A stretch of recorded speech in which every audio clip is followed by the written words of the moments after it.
Shucky Muckers, a depressing and dark tale.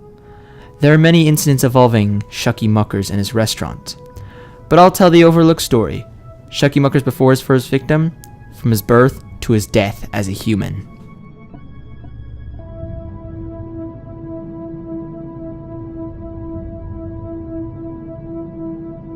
We start in the year 1951, on the 17th day of April, when a boy named Chucky was born and brought into the Muckers family.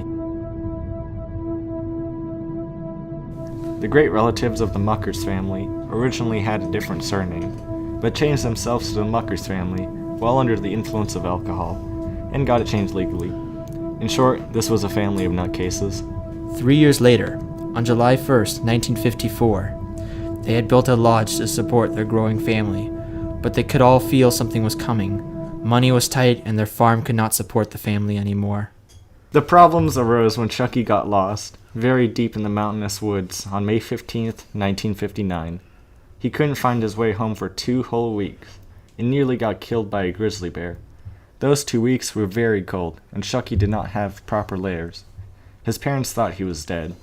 When he returned, he had a creepy smile stuck to his face. Eventually, he was sent to Kashmir Cabin, a sketchy shed by the Muckers farm, because the family needed more space. Nothing much happened in the years to come. On July 30th of 1965, civilization reaches the Muckers farm, and the family sells the property to a children's camp named Tall Timbers and hopes to make money. Around this time, Shucky was sent to high school. Arguably, it was one of the worst experiences he ever had. Shucky Muckers was called names and made fun of because of his face.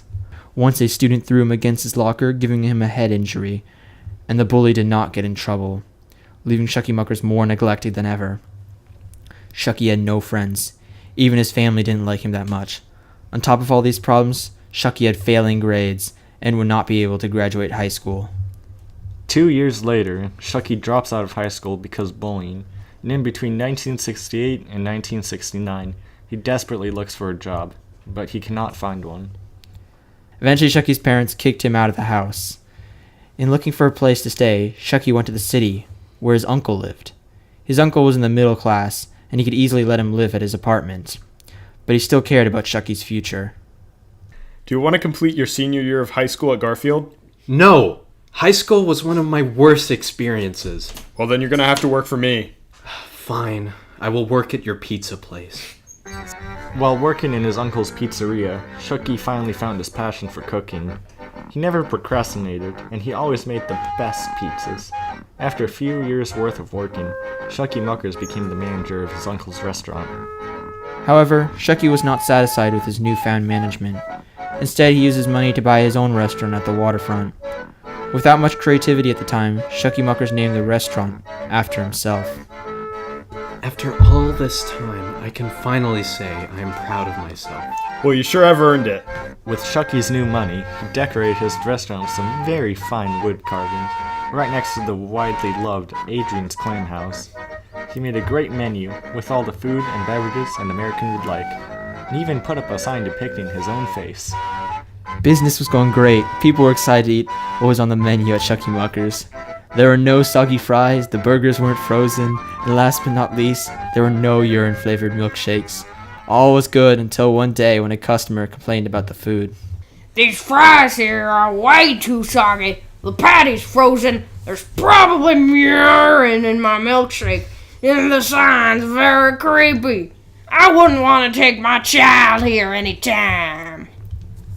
Shucky Muckers felt offended by this comment and asked the unhappy customer to leave, but he couldn't stop thinking about how unbelievably bad his own food would be. The next events would change Shucky's life for the worse. The cooking never improved. Since the food was bad, people came less and less, and consequently, Shucky's salary gradually dropped. Well, I've heard people say Shucky Muckers has soggy fries, so I might as well not eat there. The following months only got worse and worse for Shucky. Most days he would not leave his apartment. Eventually, he became so distraught that he cut holes into his fingers and spread the blood all over the apartment walls. The employees at Shucky Muckers have not seen him in 3 months. so they denounced Shucky as the owner and run the crippled business on their own. On the 12th of August, 1984, Shucky's uncle dies of pneumonia. Shucky is so distraught that he can't even attend the funeral of the one individual who had ever cared about him. Shucky decides to get out of his tiny apartment and take a walk, and at first this calms him after hearing about his uncle's death, but 3 little kittens find him and helplessly beg for the smallest scrap of food. Instead, Shucky Muckers proceeds to pull out his cane and beat the 3 kittens to their death. He leaves a bloody mess around him. He doesn't shed a tear. Get out of my life! I'm calling the police! Later that night, Shucky had a dream about a person that walked across the street. What Shucky didn't know was that his dream was reality. He was literally driving a truck down a quiet road. Shucky saw an intersection coming up, and to his surprise, he saw a man looking like his beloved uncle. Freaked out, Shucky kicked the gas pedal to full throttle. He hit the old man at a speed of 60 miles an hour. After the killing of the poor old man, Shucky grows very depressed. He sees no future. However, suicide is not an option. He must harm others before his time is up. By the year 1987, Shucky had become so depressed that he stopped showing up at his own restaurant. Once a month on a moonless night, Shucky would come to his restaurant. When he came to his own restaurant, he would start crying. He would continue to cry through the night. He would do this every single month. When Shucky was in his apartment, which was most of the time, he would do the following activities, which included sitting and staring at the walls, cutting his fingers, smearing the blood throughout his apartment. Thirdly, and most important, he'd cry and weep of what his life has become.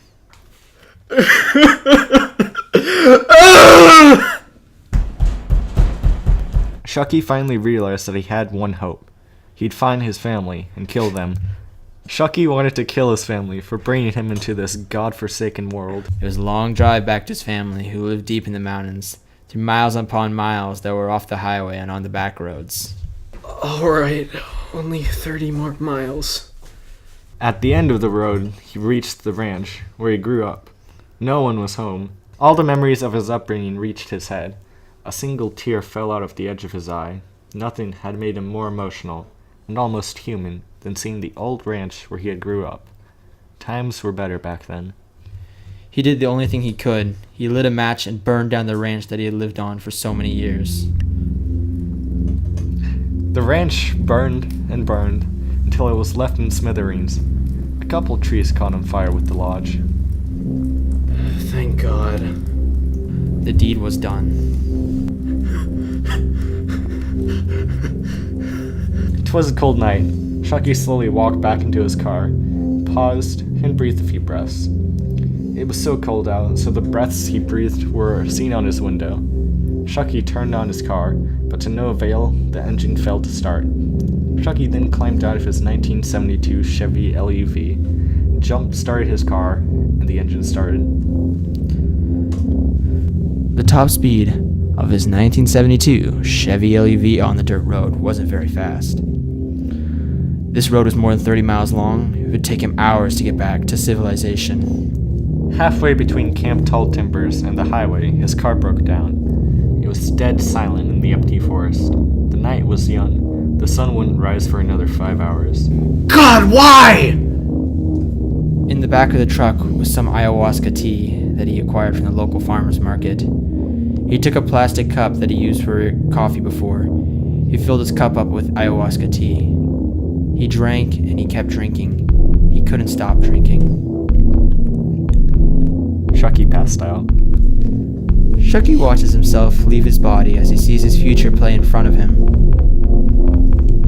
His heart rate goes up. Heart attack! Shucky wakes up in a cold sweat. He looks outside. It's still dark, but the sun's about to rise. He hears the faint sound of rushing water from a small river nearby. He again tries to start his engine, and to his surprise, the engine turned on, and his truck was able to drive down the old dirt road, all the way to the highway. Home again. Shucky returns to his small blood-stained motel. That very night, he went to check on his restaurant. To his surprise, he learned that it had been sold to the owner of Adrian's Glam House. How could you let this happen? I know this is hard, but I think... Shucky is infuriated to hear that he lost his restaurant. It was the last thing he cared about that was left. Shucky left his restaurant and walked straight back home. He had nothing left to look forward to anymore. Upon reaching his apartment, he broke his window and threw all of his belongings out. He then proceeded to board up all the windows, letting no sunlight come in. He turned on a dim light in the apartment and simply sat there for 4 months. Over these 4 months, Shucky lost 40 pounds. Shucky was very frail. All he had was small amounts of water. Walking became one of the hardest tasks for him. He limped to the door and unpleasantly walked outside. Here I go. Fresh air was an unwelcome return. Oxygen wasn't plentiful in this apartment. After staying in the very apartment for so long without any outside interaction, he lost his ability to talk.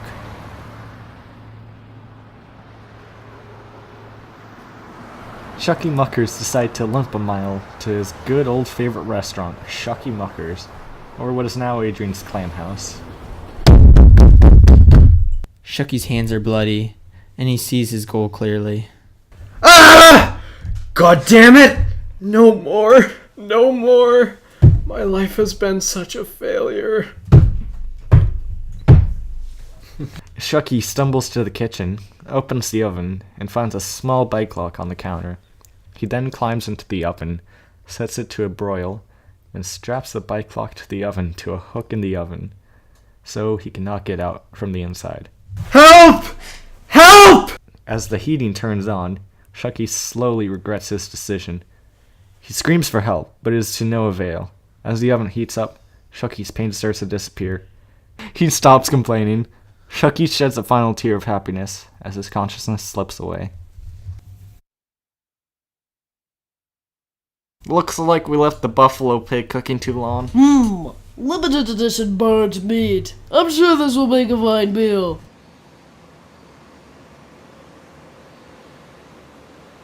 Shucky woke up. He couldn't move any part of his body. He could only see down at the meandering public. He was stuck with a smile. He thought it was at this point impossible for him. Despite his attempts to free himself, he only trapped himself further.